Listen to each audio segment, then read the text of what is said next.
అస్సలాము అలైకుం వరహ్మతుల్లాహి వబరకాతుహు. సోదరులారా, మన ముస్లింలు కేవలం ఈగోల వల్ల జమాత్లతో కొంతమంది విడిపోయారు, అట్లానే కొంతమంది రాజకీయ పార్టీలుగా కొంతమంది విడిపోయి ఉన్నారు.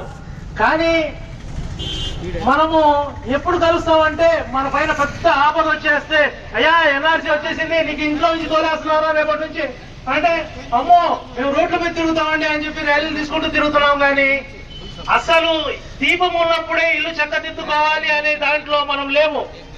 ఎందుకంటే గతంలో చూడండి, స్వాతంత్రం వచ్చినప్పుడు మొట్టమొదటి విద్యాశాఖ మంత్రి ఒక ముస్లిం, మౌలానా అబుల్ కలాం ఆజాద్.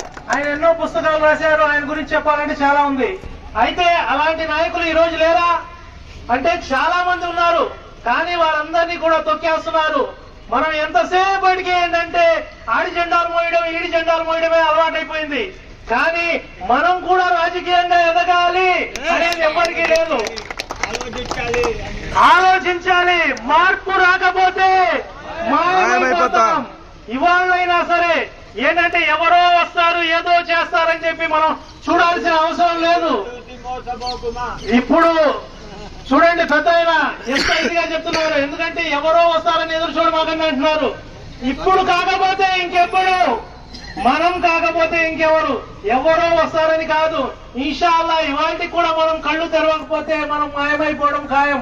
కాబట్టి మిత్రులారా, ప్రతి ఒక్కరు కూడా రాజకీయంగానే కాదు, మీ పిల్లల విద్య విషయంలో కూడా ఏంటంటే అవసరమైతే ఒక పూట పస్తులు ఉండండి, కానీ పిల్లల్ని విద్యావంతులుగా చేయండి. ఇవాళ చూడండి, ఇంట్లో ఒక అతను చదువుకుని ఒక సాఫ్ట్వేర్ ఉద్యోగంలోనో లేదంటే ఫారెన్ పోయో లేదంటే ఒక డాక్టర్ గానో లాయర్ గానో ఎదిగితే ఆ ఫ్యామిలీ మొత్తం కూడా ఒక మంచి హైఫై ఫ్యామిలీగా ఎదుగుతుంది. కానీ మన పిల్లలు చూస్తే మాత్రం ఆటోలు తోలుకోవడం, పంచర్ షాపులు, సైకిల్ షాపులు, ఎంతసేపటికి ఇదేనా? మనం మార్పు కావాలి ఇన్షాల్లా. ఇప్పుడు కాకపోతే ఇంకెప్పుడు, మనం కాకపోతే మార్పు రాకపోతే మాయమైపోతాం. కాబట్టి సోదరులారా, ప్రతి ఒక్కరు కూడా మార్పు కోసం ఆలోచించండి. ఇప్పుడు కాకపోతే ఇంకెప్పుడు.